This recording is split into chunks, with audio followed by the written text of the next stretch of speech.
오늘 함께 은혜 받으신 하나님의 말씀은 로마서 8장 1절부터 11절까지 말씀입니다. 로마서 8장 1절부터 11절까지 말씀.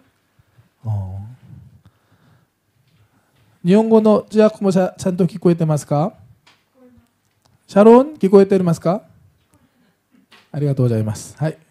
共に、そしたら日本語でもいいし、韓国語でもいいし、中国聖書があったら中国語でもいいです。각自治の言語で 우리 각자 언어로 함께 합독하시겠습니다. 그러므로 이제 그리스도 예수 안에 있는 자에게는 결코 정죄함이 없나니 이는 그리스도 예수 안에 있는 생명의 성령의 법이 너를 죄와 사망의 법에서 너를 해방하였습니다. 율법이 육신으로 말미암아 연약하여 할 수 없는 그것을 하나님은 하시나니 곧 죄로 말미암아 자기 아들을 죄 있는 육신의 모양으로 보내어 육신의 죄를 정하사 육신을 따르지 않고 그 영을 따라 행하는 우리에게 율법의 요구가 이루어지게 하려 하심이니라. 육신을 따르는 자는 육신의 일을, 영을 따르는 자는 영의 일을 생각하나니 육신의 생각은 사망이요 영의 생각은 생명과 평안이니라. 육신의 생각은 하나님과 원수가 되나니 이는 하나님의 법에 굴복하지 아니할 뿐 아니라 할 수도 없음이라. 육신에 있는 자들은 하나님을 기쁘시게 할 수 없느니라. 만일 너희 속에 하나님의 영이 거하시면 너희가 육신에 있지 아니하고 영에 있나니 누구든지 그리스도의 영이 없으면 그리스도의 사람이 아니라. 또 그리스도께서 너희 안에 계시면 몸은 죄로 말미암아 죽은 것이나 영은 의로 말미암아 살아있는 것이니라. 예수를 죽은 자 가운데서 살리신 이의 영이 너희 안에 거하시면 그리스도 예수를 죽은 자 가운데서 살리신 이가 너희 안에 거하시는 그의 영으로 말미암아 너희 죽을 몸도 살리시리라. 아멘. 오늘은 이제 8장 말씀 함께 살펴볼 텐데요. 이 8장은 이 로마서 중에서도 가장 핵심적인 말씀이라고 합니다.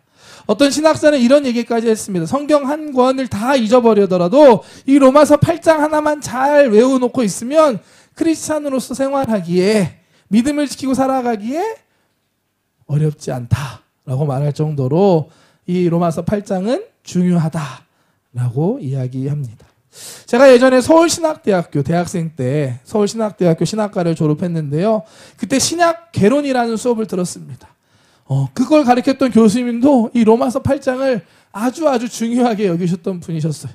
그래서 그 수업은 이 신약개론 수업이니까 다 듣는 거거든요. 다 듣는 수업이고 모든 신학과 학생들이면 다 배워야 되는 건데 그 중간고사 과제는 꼭 고정되어 있었습니다. 복잡하지도 않습니다. 뭐냐? 로마서 8장을 쓰시오. 1장부터. 그러므로 그리스도 예수 안에 있는 자에게는 결코 정죄함이 없나니 죄와 사망의 법에서 생명의 성령의 법으로 해방받았다라는 그 1장부터 해가지고 40몇 절에 이르는 그 다 쭉 쓰는 게 기말고사였던 기억이 납니다. 그래서 시험 전날 도서관에 싸들고 들어가서 밤새도록 외워서 시험 봤던 기억이 지금도 나고 있습니다. 그만큼 로마서 이 8장 말씀에는 로마서가 말하고 있는 우리의 기독교의 구원의 핵심이 잘 담겨져 있고 설명되어 있는 말씀입니다.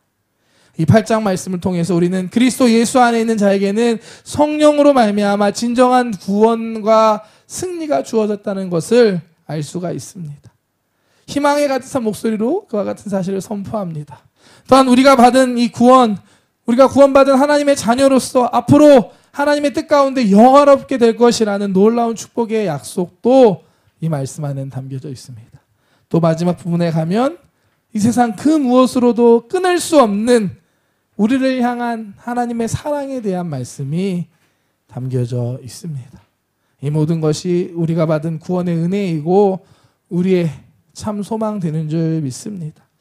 오늘부터 한 3, 4주 동안 이 로마서 8장 말씀 함께 나눌 것 같은데요. 이 말씀을 통해서 우리가 받은 구원의 은혜와 이 능력에 대해서 다시 한번 생각해보고 감사할 수 있는 저와 여러분들 되시기를 주님의 이름으로 축복합니다. 이제 로마서 말씀 들어가겠습니다. 1절 말씀 보시면 그러므로라는 단어로 시작됩니다. 그러므로라는 단어는 그 앞의 내용을 받는 겁니다.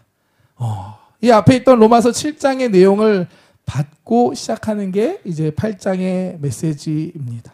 8장의 구원과 승리가 있기 전에 7장에 있었던 고민과 번뇌가 전제되어 있다는 걸 우리는 알아야만 합니다. 지난주에 살펴봤는데요. 7장에서 사도 바울은 그리스도인들로 살아가야 할 거룩한 성화, 거룩한 삶에 대해서 이야기합니다. 하지만 동시에 자기 자신 안에 있는 육신의 연약함으로 인하여서 그렇게 하지 못하는 인간의 비참한 현실에 대해서도 적나라하게 고백했습니다. 7장 말씀, 지난주에 살펴본 말씀 한 번 더 볼까요? 7장 21절부터 말씀입니다. 그러므로 내가 한 법을 깨달았노니 곧 선을 행하기 원하는 나에게 악이 함께 있는 것이로다. 내 속 사람으로는 하나님의 법을 즐거워하되 내 지체 속에서 한 다른 법이 내 마음의 법과 싸워 내 지체 속에 있는 죄의 법으로 나를 사로잡는 것을 보는도다. 오호라 나는 곤고한 사람이로다. 이 사망의 몸에서 누가 나를 건져내랴. 아멘. 사도 바울의 절규와 같은 고백입니다. 오호라 나는 곤고한 사람이다. 이 사망의 몸에서 누가 나를 건져내랴. 이와 같은 사도 바울의 고백을 통해 우리는 우리의 모습을 보게 됩니다. 우리도 어떤가요? 하나님을 사랑하고 하나님의 뜻대로 살기를 원하지만 동시에 우리 안에 그러지 못하는 모습을 발견하게 됩니다. 세상을 살아가다 보면 유혹과 시험 앞에 넘어지고 좌절하는 무기력한 우리의 모습을 발견할 수밖에 없습니다. 사도 바울의 고백이 바로 우리의 고백인 것입니다. 이것은 우리의 힘과 의지로는 구원받을 수 없다는 절대 절망의 우리의 상태를 깨닫게 해주는 말씀입니다. 만약에 로마서가 이 7장에서 끝났다면, 지난주로 끝났다면 우리에게 희망이 없었을 것입니다. 구원받는 그날까지, 천국 가는 그날까지 하나님과 세상 사이에서 이렇다 저렇다 어떡하나 고민하고 갈등하고 좌절하고 낙심할 수밖에 없는 우리의 모습일 것입니다. 하지만 다행히 로마서는 7장에서 끝나지 않죠. 아직 많이 남았습니다. 오늘 새로운 8장이 시작이 됩니다. 8장은 우리에게 새로운 복음의 메시지로 시작합니다. 1절과 2절 말씀 다시 한번 보겠습니다. 그러므로 이제 그리스도 예수 안에 있는 자에게는 결코 정죄함이 없나니 이는 그리스도 예수 안에 있는 생명의 성령의 법이 죄와 사망의 법에서 너를 해방하였음이니라. 아멘. 이 말씀을 마치 우리에게 독립 해방 선서와 같습니다. 우리가 예수님 안에 있을 때 더 이상 우리에게 정죄함이 없다. 이것이 우리 때문이 아니라 예수님 때문이라는 것이죠. 예수님 안에 있는 생명의 성령의 법 안에서 법을 통해 우리가 죄와 사망의 법으로부터 해방받았다. 자유케 되었다. 라고 선포하고 있습니다. 여기에서 중요한 단어가 있는데 해방이란 단어입니다. 생명의 성령의 법이 사망의 법을 없애버렸다, 폐지했다 말하지 않고요. 사망의 법에서 우리를 해방했다라고 표현하고 있습니다. 이것은 이 죄의 법, 사망의 법이 지금도 여전히 이 땅 가운데 효력을 미치고 있지만 여전히 사람들을 죄 가운데 죽음으로 몰아가고 있음을 말하는 것입니다. 그러나 이 사망의 법이, 죄의 법이 여전히 존재하지만 이 땅 가운데 아무리 강력한 힘이 있을지라도 그리스도 예수 안에 있는 구원받은 저와 여러분들에게는 그 영향권으로부터 완전히 벗어나 해방받은 것이다 라는 것을 우리에게 알려주는 말씀입니다. 이게 바로 우리가 받은 구원이고 복음의 메시지입니다. 이미 2000년 전에 예수님께서 십자가에서 다 이루셨습니다. 우리가 예수님 안에 있다는 건 이 예수님의 십자가의 영향력 아래에 있는 겁니다. 아까 찬양할 때 오늘 처음 오신 분들이 어떻게 생각하실까 생각이 들었거든요. 십자가로 좀 더 가까이 이 의미를 알 수 있을까? 그게 어떤 의미죠? 예수님이 우리를 구원하신 십자가를 향해 우리가 나아간다는, 예수님께 더 가까이 나아간다는 것이죠. 예수님 안에 있다는 건 그 예수님의 영향력 안으로 우리가 들어간다는 걸 의미합니다. 뭐죠? 예수님이 나를 구원하셨습니다 라는 것을 믿고 고백하는 것을 의미합니다.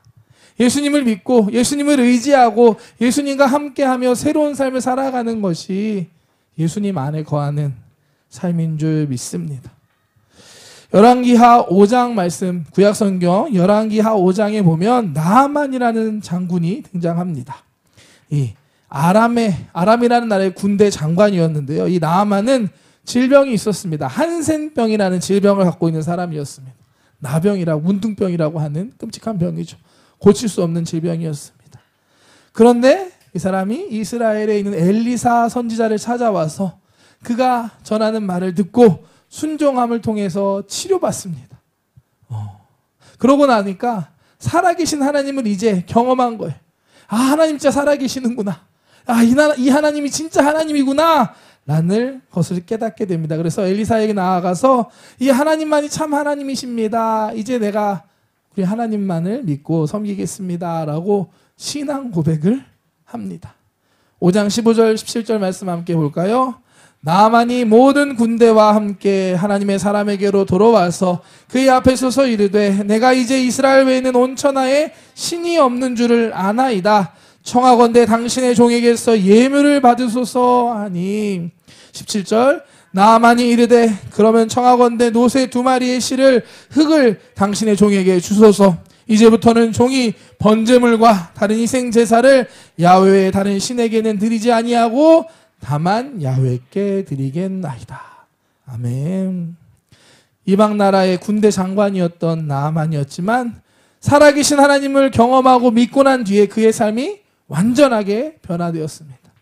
여전히 이방의 나라로 돌아가서 그곳에서 이방인으로 살 수밖에 없었지만 그의 삶은 이제 하나님 안에 거하는 삶으로 변화되었습니다. 하나님을 예배하는 삶이었습니다. 17절 말씀 보면 이스라엘에서 흙을 2단 가지고 돌아갈 수 있게 허락해달라라는 이야기를 하죠. 이게 무슨 의미냐 하면은 이제 아람 땅에 가서 이스라엘에서 가져온 이 흙을 가지고 하나님을 예배하는 제단을 내가 쌓겠다라는 걸 의미합니다. 새롭게 변화된 하나님 안에 거하기를 소망하는, 다른 나라에 가서도 이스라엘 땅을 가져가서 거기서 하나님 안에 거하기 원하는 나아만의 마음이 담겨져 있는 고백이 이 말씀입니다. 이제 아람 땅에 돌아가서 그곳에 살아야 하지만 나아만은 새로운 사람이었습니다. 그가 어느 곳에 있던지 상관없이 그가 있는 곳이 하나님이 계신 곳이었고 하나님의 나라, 하나님의 땅이었습니다. 이와 같은 은혜가 저와 여러분들에게 있는 줄 믿습니다. 예수님을 믿는 저와 여러분도 이제 예수님 안에 거하는 삶을 살아가는 것입니다. 이 세상에 사는 것 같지만 예수님 안에서 예수님과 함께 살아가는 저와 여러분들 되시기를 주님의 이름으로 축복합니다. 로마서 8장 3절과 4절 말씀은 이제 우리가 받은 이 구원의 방법에 대해서 조금 더 구체적으로 설명해 줍니다. 3절과 4절 말씀 함께 볼까요? 율법이 육신으로 말미암아 연약하여 할 수 없는 것을 하나님은 하시나니 곧 죄로 말미암아 자기 아들을 죄 있는 육신의 모양으로 보내어 육신의 죄를 정하사 육신을 따르지 않고 그 영을 따라 행하는 우리에게 율법의 요구가 이루어지게 하려 하심이니라. 아멘. 하나님께서는 이스라엘 백성에게 율법을 주셨습니다. 의로운 법, 구원을 이룰 수 있는 하나님의 뜻이었습니다. 그런데 어떻게 되죠? 타락한 죄인이었던, 연약한 인간이었던 이스라엘 백성, 또 우리도 마찬가지입니다. 인간은 이 율법을 온전하게 지킬 수 없었습니다. 우리가 할 수 있는 것, 할 수 없는 것, 그것을 하나님께서 대신 해주신 것입니다. 어떻게 해요? 하나님의 아들, 독생자 예수 그리스도를 죄 있는 저와 여러분들과 똑같은 인간의 모습으로 이 땅에 보내시고 우리의 죄를 대신하여서 십자가 위에서 몸을 찢고 피를 흘려서 죽이신 것입니다. 우리를 대신해서 예수님이 죽으셨습니다. 그곳이 바로 십자가입니다. 4절 말씀은 이를 통해서 율법의 요구를 다 완성하셨다라고 말씀합니다. 율법의 요구가 뭐죠? 거룩한 것. 거룩한 삶을 의미합니다. 우리의 힘으로 할 수 없는 것, 그것을 예수님을 통해서 하나님께서 대신 행하신 것입니다. 예수님께서 십자가에서 우리를 대신해 죽으심으로 우리의 죄의 문제를 해결하시고 저와 여러분들을 의롭게 하신 것입니다. 이미 다 이루신 것입니다. 우리가 예수님 안에 있을 때 예수님 안에 있는 생명의 성령의 법이 우리를 자유하게 하는 것입니다. 우리는 이미 죄와 사망의 법에서 해방받았습니다. 이게 바로 우리가 믿는 복음이고 우리가 받은 구원입니다. 우리가 해야 할 것은 믿기만 하면 되는 거예요. 예수님 날 구원하셨다. 나는 구원받았다. 이 믿음으로 예수님 안에 거할 때 구원의 은혜가 저와 여러분들에게 임하는 줄 믿습니다. 믿음으로 예수 안에 거하는 저와 여러분들 되시기를 주님의 이름으로 축복합니다. 그런데 이 구원의 복음이 우리의 삶 가운데 정말 실제가 되기 위해서 우리에게 필요한 것이 한 가지 더 있습니다. 계속해서 로마서 8장 그걸 말하는데요. 우리가 함께 말씀 볼까요? 4절부터 6절까지 말씀 보겠습니다. 육신을 따르지 않고 그 영을 따라 행하는 우리에게 율법의 요구가 이루어지게 하려 하심이니라. 육신을 따르는 자는 육신의 일을, 영을 따르는 자는 영의 일을 생각하나니 육신의 생각은 사망이요 영의 생각은 생명과 평안이니라. 아멘. 우리에게 필요한 것은 육신이 아닌 영을 따르는 것입니다. 죄와 사망의 법으로 해방받았다면 이제 우리는 육신을 따르는 것이 아니라 영을 따르는 삶을 살아야만 합니다. 육신을 따르는 삶은 육신의 일을 생각하는 사람을 의미합니다. 육신의 생각의 결과 오늘 나와 있죠. 사망이고 또 하나님과 원수가 되는 것이다 라고 말씀합니다. 우리가 여전히 육신을 따르고 살아가면, 육신의 생각만 하면 살아간다면 절대로 하나님의 뜻을 따를 수도 없고 하나님이 기뻐하시는 삶을 살 수도 없습니다. 7절과 8절 말씀 함께 볼까요? 육신의 생각은 하나님과 원수가 되나니 이는 하나님의 법에 굴복하지 아니할 뿐 아니라 할 수도 없음이라. 육신에 있는 자들은 하나님을 기쁘시게 할 수 없느니라. 아멘. 그러므로 우리는 육신이 아닌 영을 따르는 삶을 살아야만 합니다. 영을 따르는 삶, 그런 삶을 살아갈 때 영의 것을 생각하는 것이고 영의 생각은 생명과 평안을 우리에게 준다라고 말씀합니다. 그렇다면 영을 따르는 삶이라는 게 과연 뭘까요? 영을 따르는 삶, 한마디로 말해서 간단합니다. 성령으로 충만한 삶을 의미합니다. 결론은 성령 충만입니다. 우리에게 있어서 이 성령 충만은 선택할까 말까가 아니라 반드시 해야만 하는 필수적인 것인 줄 믿습니다. 왜냐하면 성령으로 충만하지 않으면 그 누구도 영을 따르는 삶을 살 수가 없기 때문입니다. 죄와 사망의 법에서 해방받고 생명의 성령의 법을 따라가며 살아가기 위해서는 우리에게 성령 충만이 필요한 것입니다. 예수님께서도 제자들에게 다른 것이 아니라 성령님을 기다리고 성령을 받으라 라고 말씀하셨습니다.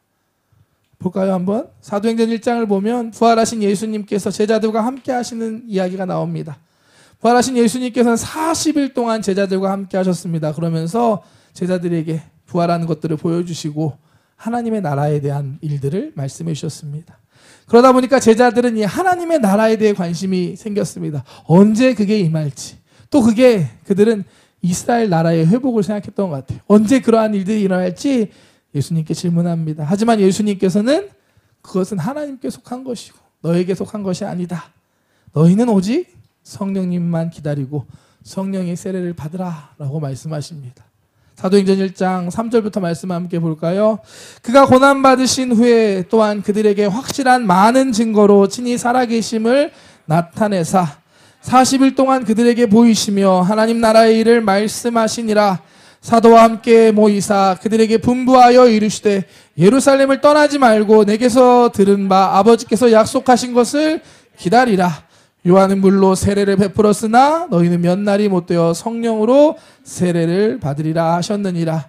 그들이 모였을 때 예수께 여쭈어 이르되 주께서 이스라엘 나라를 회복하심이 이때이니까 하니 이르시되 때와 시기는 아버지께서 자기의 권한에 두셨으니 너희가 알 바 아니요 오직 성령이 너희에게 임하시면 너희가 권능을 받고 예루살렘과 온 유대와 사마리아와 땅끝까지 이르러 내 증인이 되리라 하시니라. 아멘. 예수님의 관심은 무엇이었죠? 제자들이 성령을 받는 거였습니다. 제자들에게 성령님이 임하실 때 비로소 이 제자들이 육신을 따르는 것이 아니라 영을 따라 살아가는 것이고 또한 영의 일을 생각하고 하나님의 일을 감당하며 살아갈 수 있었기 때문입니다. 성령의 권능이 임할 때 우리가 이 세상 가운데 예수님의 증인으로서의 삶을 살 수 있는 것입니다. 우리가 육신이 아닌 영을 따르고 영의 일을 생각하며 살아갈 수 있는 방법 다른 게 없습니다. 오직 우리 안에 이 성령님께서 임하실 때 성령께서 우리를 그 길로 인도하시고 이끌어 가시는 줄 믿습니다. 만약 다른 방법이 있다면 생각해 보십시오. 그게 있다면 그것은 율법의 방법과 다르지 않은 것입니다. 이미 실패한 방법입니다. 로마서 8장 9절부터 11절까지 말씀 한 번 더 보겠습니다. 만일 너희 속에 하나님의 영이 거하시면 너희가 육신에 있지 아니하고 영에 있나니 누구든지 그리스도의 영이 없으면 그리스도의 사람이 아니라 또 그리스도께서 너희 안에 계시면 몸은 죄로 말미암아 죽은 것이나 영은 의로 말미암아 살아있는 것이니라. 예수를 죽은 자 가운데서 살리신 이의 영이 너희 안에 거하시면 그리스도 예수를 죽은 자 가운데 살리신 이가 너희 안에 거하시는 그의 영으로 말미암아 너희 죽을 몸도 살리시리라. 아멘.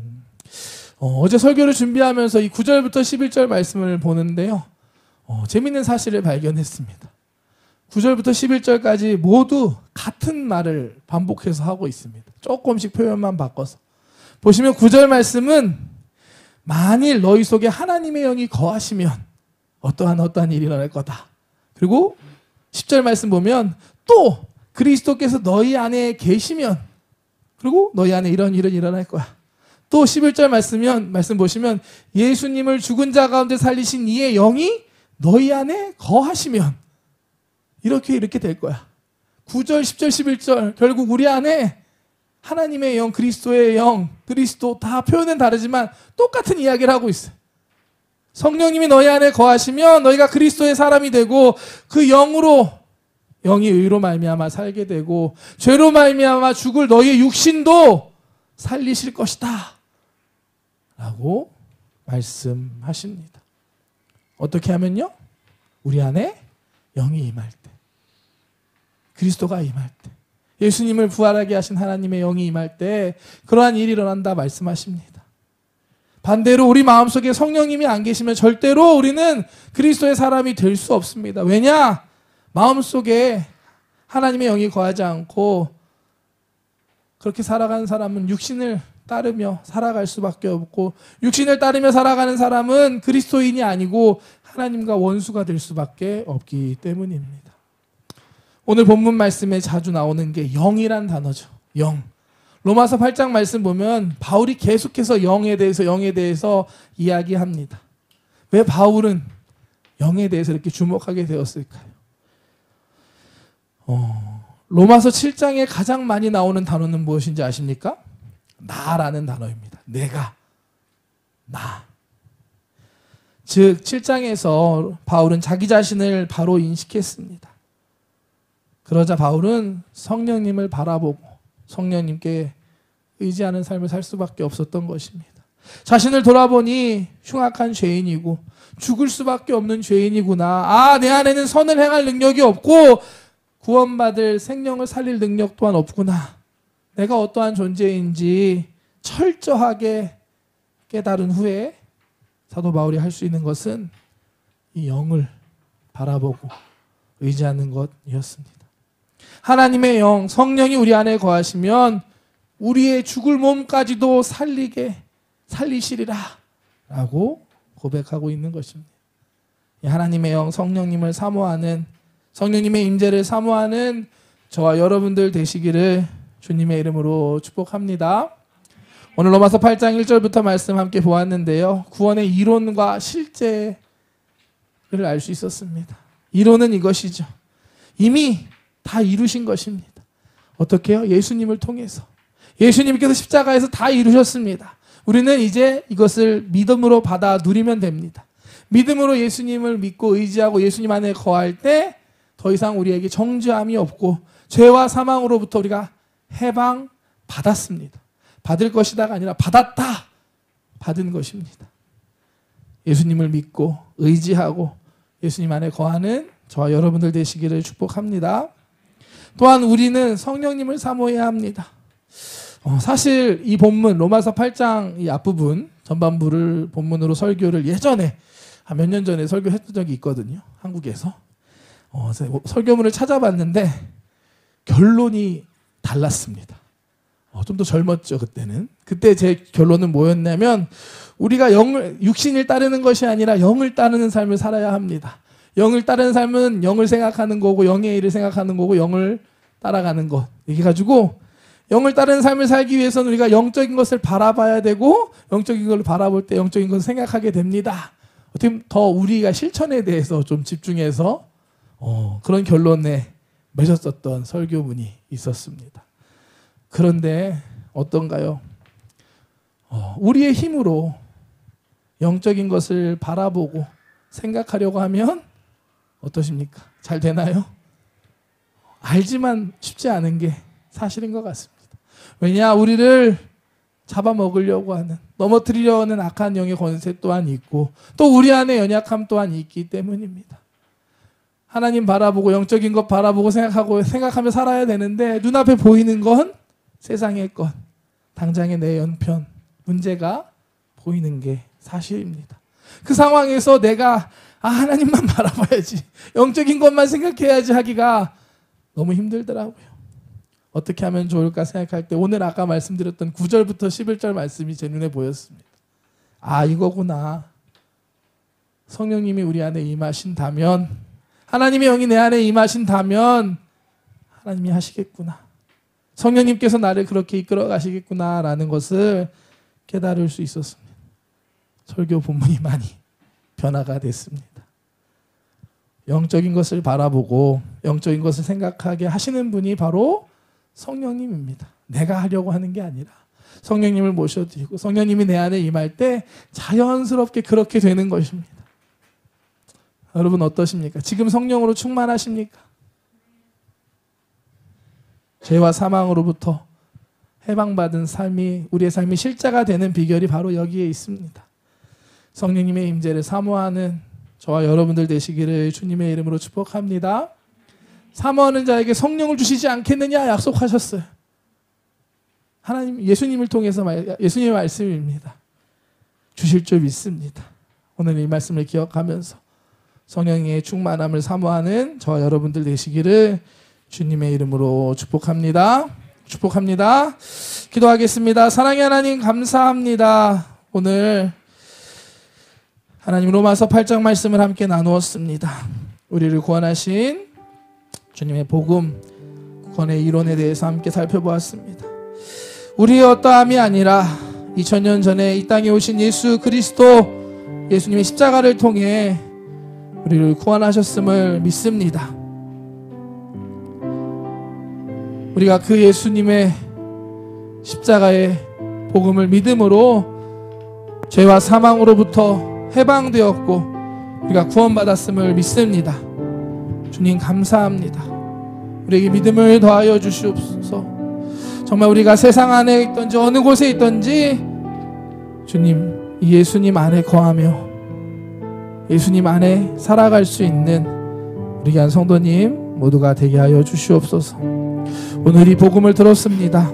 하나님, 아직은 잘 모르지만 믿어지는 은혜, 깨달아지는 은혜가 있게 하여 주시고 성령님 지금 이 시간 우리 가운데 임하시고 역사하여 주시옵소서. 우리 아래 성령이 임하시면, 하나님의 영이 임할 때 놀라운 일이 일어남을 믿습니다. 육신의 것을 쫓고 육신의 것을 따라가는 삶이 아니라 영의 것을 바라보고 영의 것을 따라 살아가는 삶, 하나님이 기뻐하시는 삶, 이 땅에서 예수 그리스도의 증인이 되는 삶을 우리가 살게 될 줄 믿습니다. 성령님 사모합니다. 이 시간 내 안에, 우리 가운데, 이 예배 가운데 성령으로 임하여 주시옵소서. 하늘의 문을 여시옵소서. 성령님 인정하며 환영하며 모셔드리며 사모하며 기도하오니 우리 가운데 임하시고 역사하여 주시옵소서. 우리가 기도할 때 하나님께서 응답하심을 믿습니다. 감사드리며 예수님의 이름으로 기도드렸습니다. 아멘.